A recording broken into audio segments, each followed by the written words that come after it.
The cold metal floor of the hidden base vibrated under Jake Morrison's boots as he walked through the narrow corridors. 3 months had passed since the Battle of Kepler Station, and the memory still burned in his mind like acid. He could still see the human ships exploding one by one against the alien plasma cannons. He could still hear the screams over the radio as good men and women died in the darkness of space. Jake stopped at the observation window and looked out at what remained of humanity's colonial defense fleet. 6 damaged cruisers sat in the repair docks, their hulls patched with whatever metal the engineers could find. Most of the ships were held together by hope and spare parts. The fighters were even worse. Half of them couldn't fly, and the other half shouldn't fly. "Commander Morrison, we have a problem." The voice belonged to Lisa Carter, his communications officer. She had been a regular Navy officer before the war started. Now she spent her days hiding in caves and listening to alien radio signals. Jake turned away from the window. Lisa stood in the doorway, her uniform dirty and torn. Everyone's uniform looked like that now. There were no clean clothes in the Resistance. "What kind of problem?" Jake asked. "The big kind," Lisa said. "I've been tracking Zephyrian fleet movements for the past week. They're pulling ships from all over their territory. Big ships, command ships, the kind they only use for major operations." Jake felt his stomach drop. The Zephyrians were the aliens who had been crushing human forces across the outer colonies. They were tall, gray-skinned creatures with 4 arms and no mercy. Their bioships were grown instead of built, and they healed themselves when damaged. Human weapons barely scratched them. "How many ships?" Jake asked. "Over 2,000, Lisa said quietly. "Maybe more. They're gathering at the nexus point just like they did before Kepler Station." Jake closed his eyes. 2,000 ships. The entire human colonial fleet at its peak had been less than 800 vessels. Now they had 6 broken cruisers and some fighters that were held together with prayer. "Where are they heading?" Jake asked, though he already knew the answer. "Earth," Lisa said. "The transmissions are clear. Admiral Vextar is planning a final push to the Sol system. They want to force Earth to surrender." Jake walked to his desk and sat down heavily. The desk was made from salvaged metal just like everything else in the base. He opened a drawer and pulled out a bottle of whiskey. It was almost empty. Everything was almost empty these days. "Have we heard anything from Earth?" Jake asked. Lisa shook her head. "Nothing for 6 months. No military broadcasts, no news feeds, no diplomatic channels. Complete silence." "Maybe they surrendered," said a voice from the doorway. It was Pete Wilson, Jake's second in command. Pete had lost his left arm at the Battle of Titan's Edge, but he still insisted on fighting. "Earth doesn't surrender," Jake said firmly. "Not without a fight." "Then where are they?" Pete asked. "We've been getting slaughtered out here for 2 years, and Earth hasn't sent so much as a supply ship." Jake didn't have an answer. Earth's silence was the biggest mystery of the war. When the Zephyrians first attacked the outer colonies, everyone expected Earth's main fleet to arrive within weeks. The colonies had been holding the line, waiting for reinforcements that never came. "Maybe they're building something," Lisa said, quietly. Both men looked at her. "Think about it," she continued. "Earth has the biggest shipyards in human space. They have the best engineers, the most resources. What if they decided to let the colonies fall while they prepared something bigger?" Pete laughed bitterly. "Bigger than what?" "The Zephyrians have been winning every battle. Their bioships repair themselves. Their weapons cut through our armor like paper. What could Earth possibly build that would make a difference?" Jake poured himself a small glass of whiskey. "I don't know, but Lisa might be right. Earth's silence doesn't feel like surrender. It feels like preparation." An alarm started blaring throughout the base. Jake stood up quickly, spilling his drink. "Zephyrian patrol," came a voice over the intercom. 3 bioships moving fast toward our position." Jake ran to the command center with Lisa and Pete close behind. The main screen showed 3 alien vessels approaching their hidden base.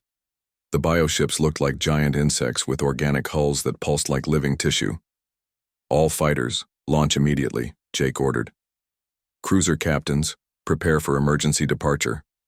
The next 30 minutes were chaos. Human fighters launched from hidden bays carved into the asteroid. The cruisers powered up their engines, ready to run if the fighters couldn't hold the aliens off.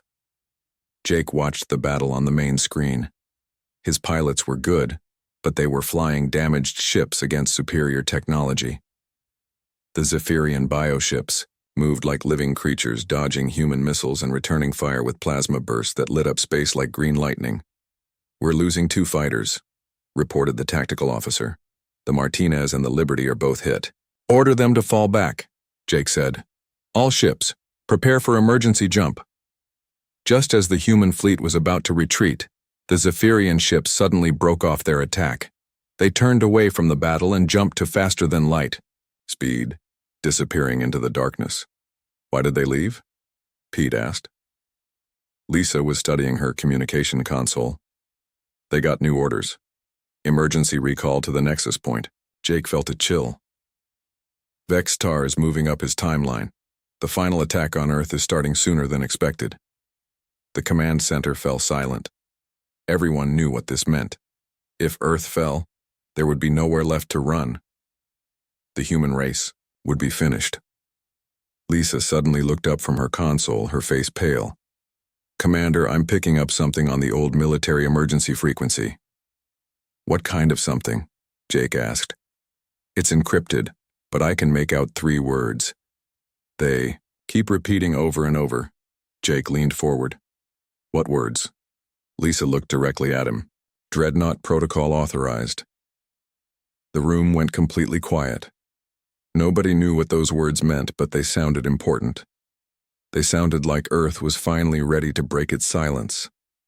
Outside the base, the stars continued to shine in the darkness of space. Somewhere among those stars, the largest alien fleet in galactic history was preparing to destroy humanity's homeworld. And somewhere else, in the deep silence around Earth, something was stirring in the shadows. President Maria Santos walked through the underground tunnels beneath the Rocky Mountains.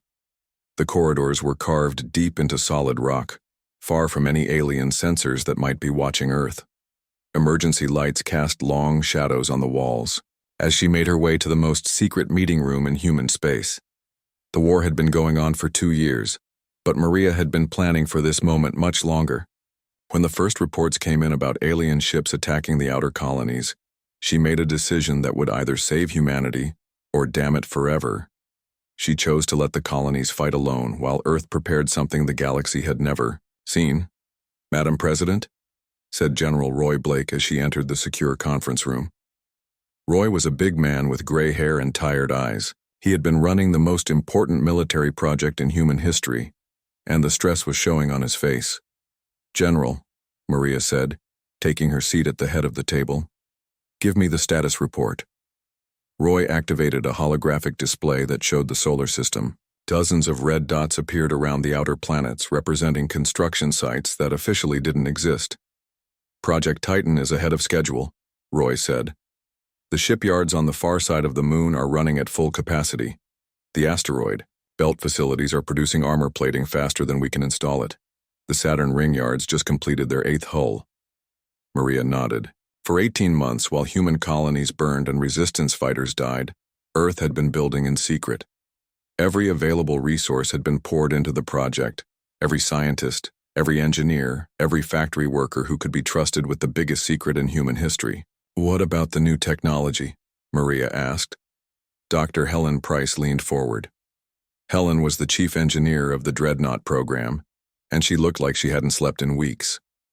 Her brown hair was messy, and her lab coat was stained with coffee and machine oil. "The quantum-forged armor is working perfectly," Helen said. "We can now create metal that's harder than anything in known space.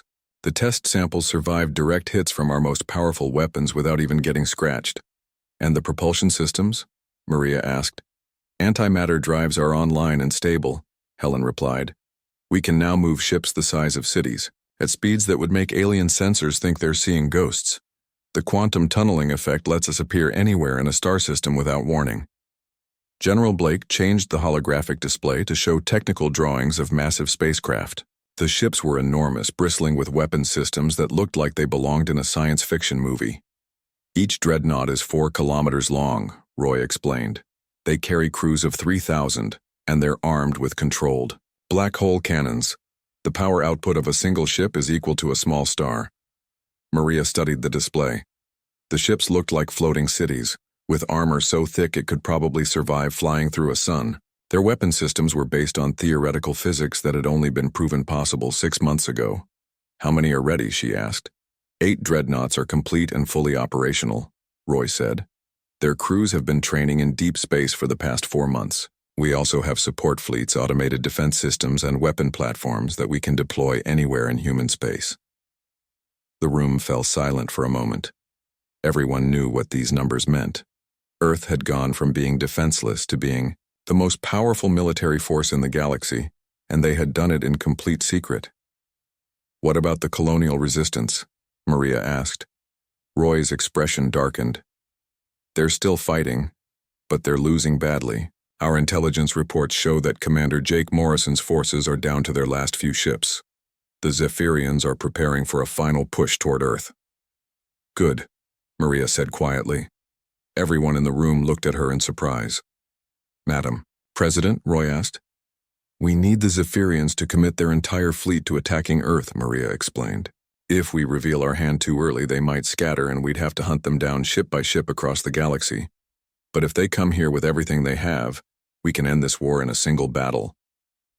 Dr. Helen Price pulled up another display, showing energy readings from deep space.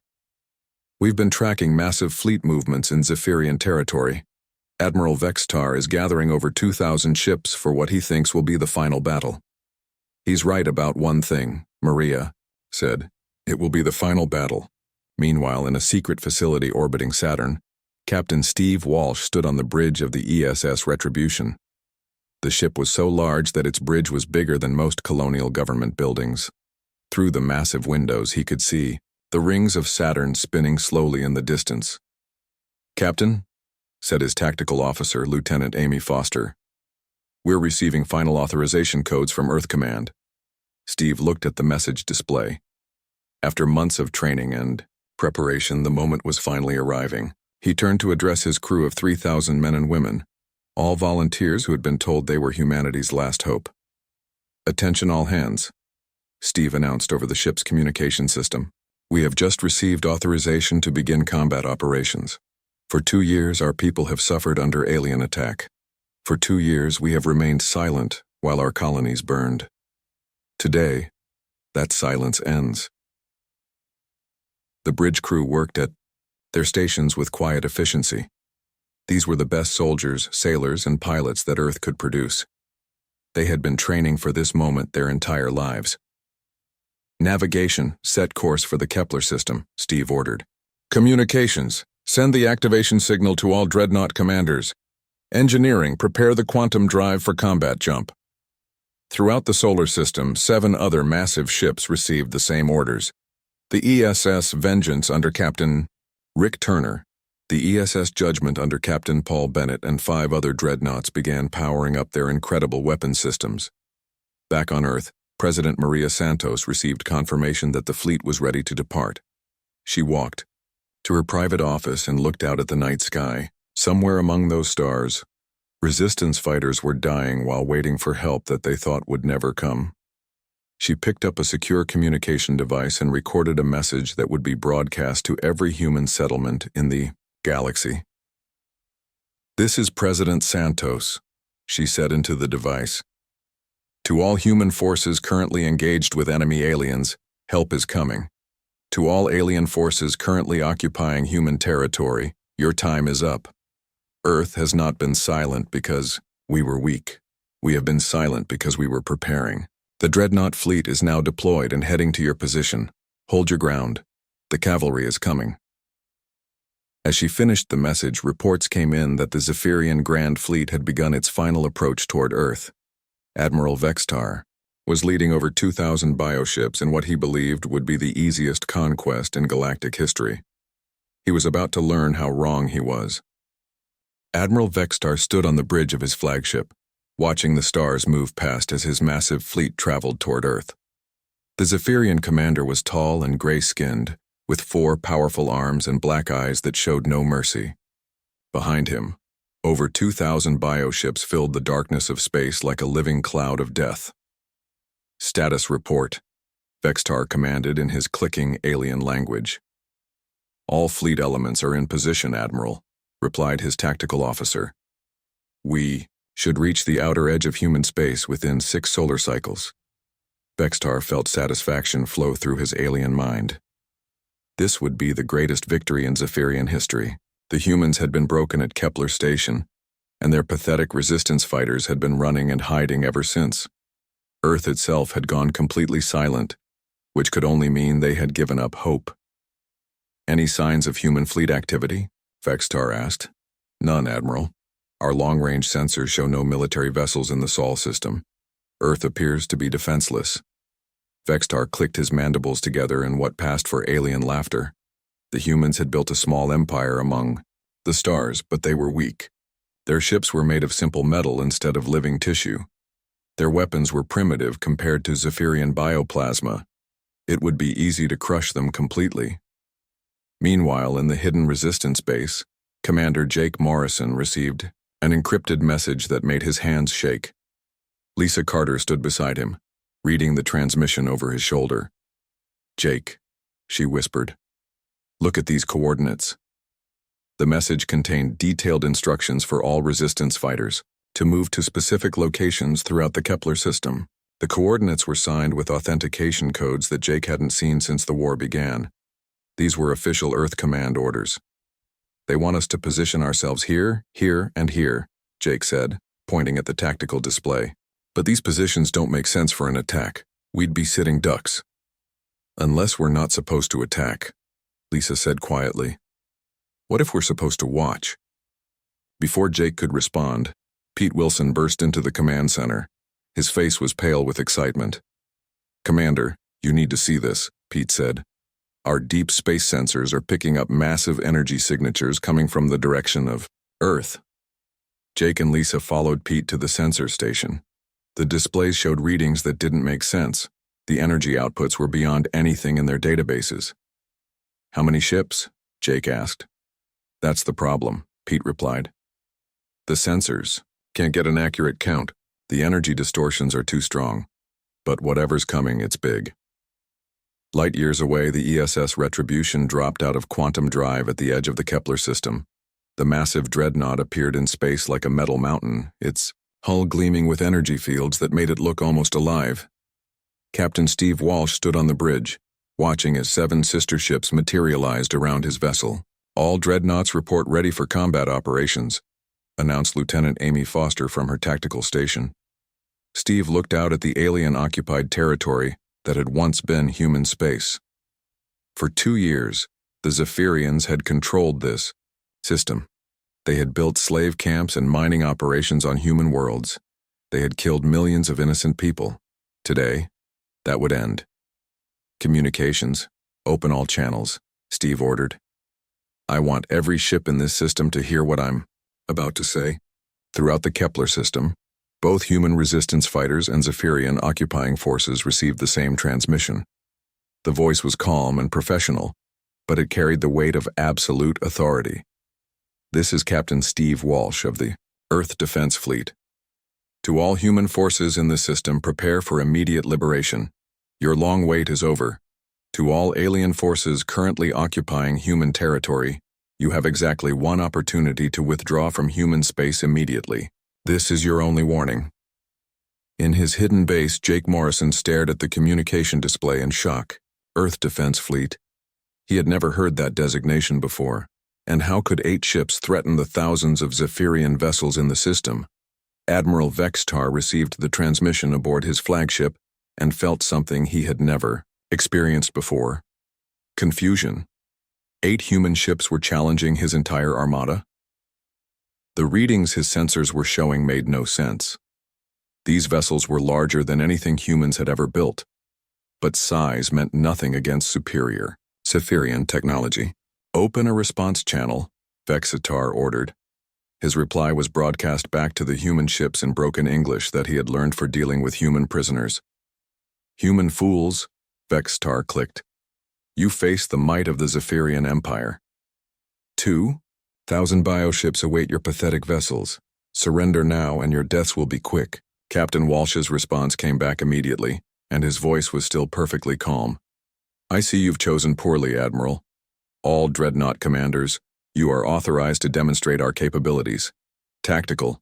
Target the approaching enemy. Scout Force. On his sensor display, Vexitar watched as 50 of his fastest assault ships moved toward the human vessels. These bioships were his elite raiders, armed with plasma cannons that had never failed to destroy human targets. Even if the human ships were larger than usual, 50 against 8 should be an easy victory. The engagement lasted exactly 17 seconds. The ESS, Retribution, fired a single controlled antimatter burst that erased the entire Zephyrian squadron from existence. The energy discharge was so powerful that ships throughout both fleets were temporarily blinded by the flash. Where 50 bioships had been racing through space, there was now only empty vacuum and scattered atoms. Complete silence filled all communication channels. Even the background noise of ship engines seemed to stop as everyone tried to process what they had just witnessed.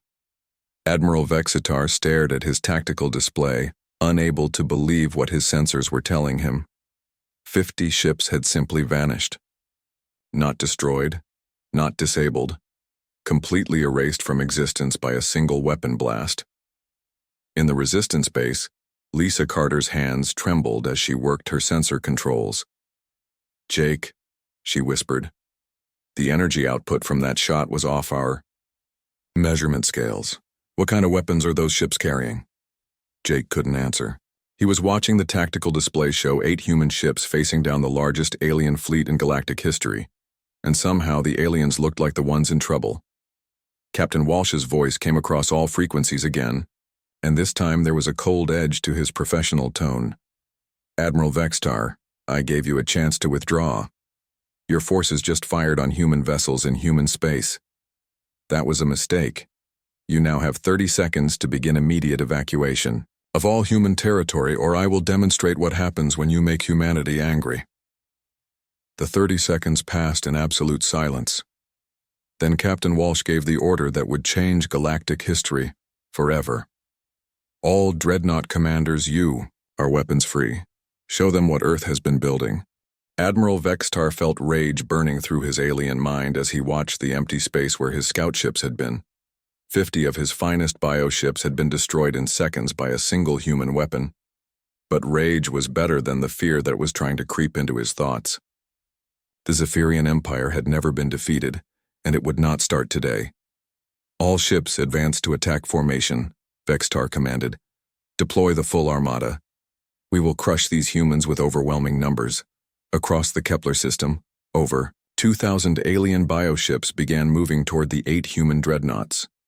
The alien vessels looked like living creatures as they flew through space, their organic hulls pulsing with bioluminescent patterns. Each ship was grown, rather than built, and they could heal themselves when damaged.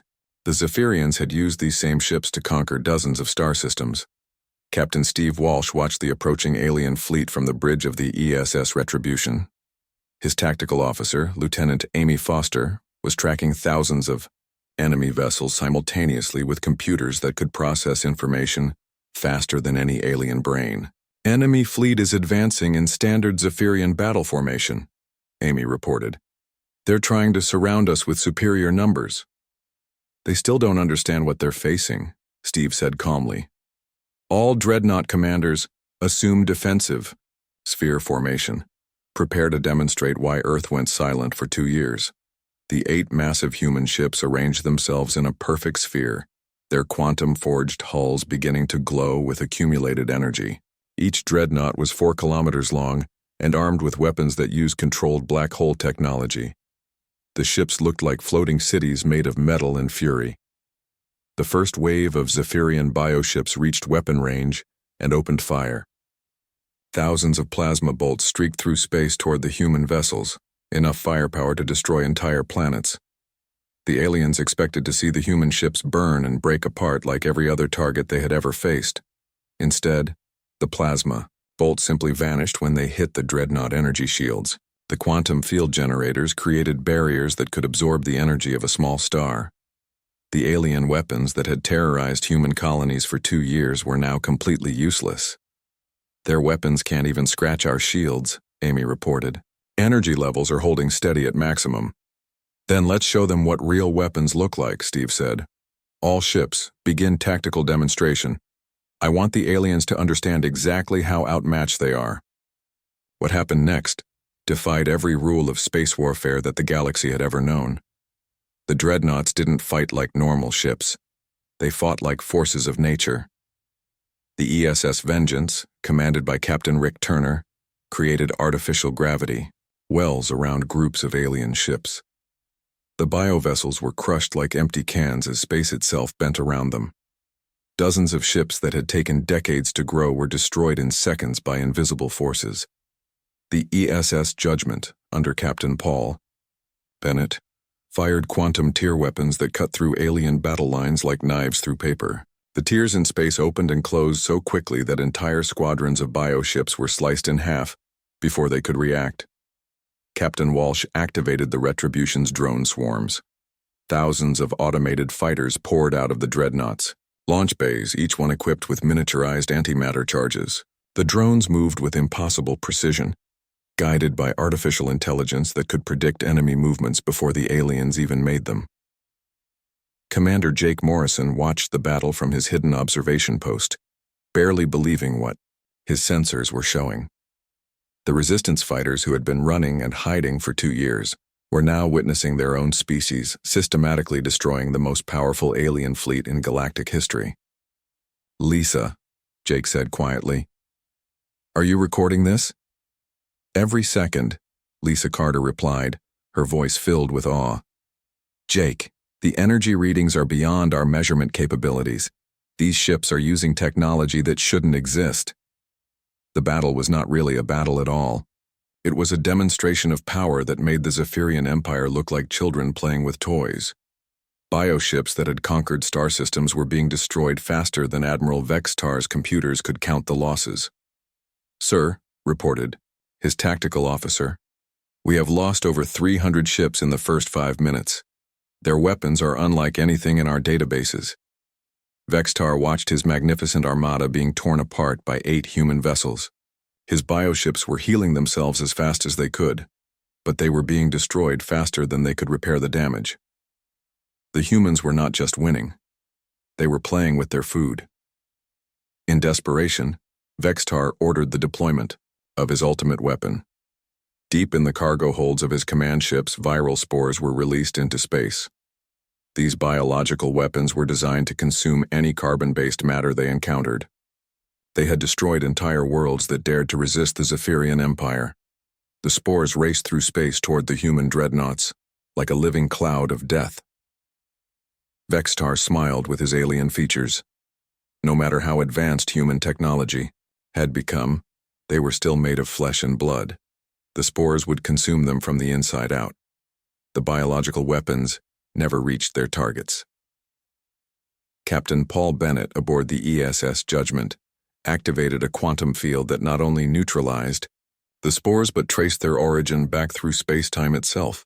The energy field followed the quantum trail back to the launch platforms and destroyed them instantly, along with the command ships that carried them. "Biological attack neutralized," Paul reported over the fleet communication channel. "Enemy command vessels eliminated." Admiral Vextar watched his flagship's sister ships explode around him. The spores that were supposed to guarantee Zephyrian victory had been turned into a weapon against his own fleet. His tactical display showed that over half his armada had been destroyed in less than 20 minutes. "All ships, retreat," Vextar ordered desperately. "Fall back to the outer system." But there was nowhere to run. The human dreadnoughts moved through space like ghosts, appearing wherever they wanted with their quantum drive systems. Fleeing bioships found themselves face-to-face with human weapons no matter which direction they tried to escape. Captain Steve Walsh's voice came across all communication channels, as calm and professional as it had been at the beginning of the battle. "Admiral Vextar, this is what happens when you underestimate humanity. Your empire spent 2 years conquering our colonies and enslaving our people. You thought we were weak because we didn't fight back immediately. You were wrong. Battle continued for another hour, but the outcome had been decided in the first 5 minutes. The Zephyrian armada that had seemed invincible was reduced to scattered debris and a handful of fleeing survivors. Admiral Vexitar's flagship drifted powerless in space, its biosystems failing, and its crew in shock. The alien commander stared at his tactical display, trying to understand how his empire's greatest fleet had been destroyed by 8 human ships. The answer was simple, though Vexitar would never truly comprehend it. While the Zephyrians had been conquering with technology they already possessed, humanity had been evolving. Earth's silence during the colonial war had not been weakness, it had been preparation for this exact moment. Captain Walsh opened a final communication channel to the crippled alien flagship. Admiral, your war is over. Tell your empire what you've seen here today. Tell them that humanity is no longer hiding. And tell them that if any alien force ever attacks human space again, we won't be as merciful as we were today. In the wreckage of what had once been the most powerful fleet in the galaxy, Admiral Vexitar finally understood that the war had never been won. It had only just begun.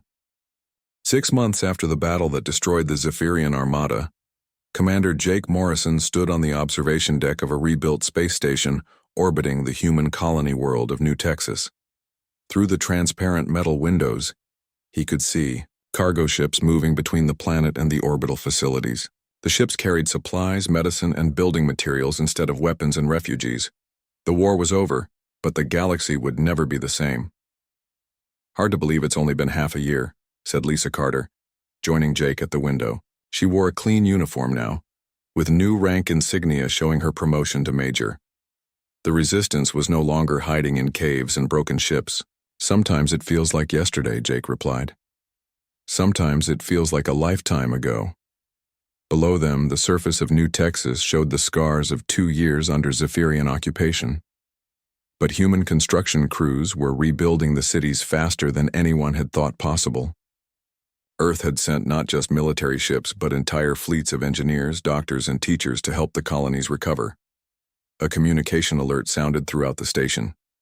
Jake and Lisa made their way to the command center, where a massive, holographic display showed the current state of human space. Red dots marked former Zephyrian territories that were now under human protection. Green dots showed allied alien species that had joined what was being called the Terran Protectorate. Incoming transmission from Earth Command, announced the communications officer.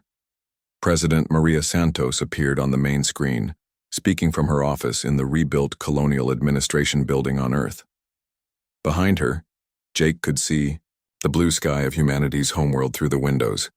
Attention all Protectorate forces, the president said. I'm pleased to announce that the Kelrani Republic has formally requested to join our alliance. That brings our total membership to 17 species across 43 star systems. Jake shook his head in amazement. The Kelrani had been one of the Zephyrian Empire's oldest enemy species. They had been fighting the aliens for over a century with primitive weapons and desperate courage. Now they were asking humans for protection and alliance. The transmission continued with updates from across the galaxy. Former Zephyrian slave camps had been converted into refugee centers. Alien species that had been conquered generations ago were finally free to rebuild their civilizations. And at the center of it all were the human Dreadnoughts, patrolling the trade routes and keeping the peace. Any word from the exploration fleets? Lisa asked the communications officer. Admiral Walsh reports that the deep space surveys are finding more habitable worlds than expected, came the reply. The Dreadnought fleet has expanded to 12 vessels with 6 more under construction. Jake nodded. Earth had not been content to simply defend human space. The same technology that created the Dreadnoughts was now being used to explore regions of the galaxy that no one had ever seen. Humanity was expanding faster than any species in galactic history. A priority alert flashed on the tactical display. Jake and Lisa hurried to the sensor station, where they found the duty officer staring at his readings with a puzzled expression. What do you have? Jake asked. Unknown fleet approaching from the galactic rim, the officer reported. configuration doesn't match any known species. They're requesting permission to enter Protectorate space. Jake felt a familiar chill. New aliens meant new potential threats, but before he could respond, another voice came over the communication system.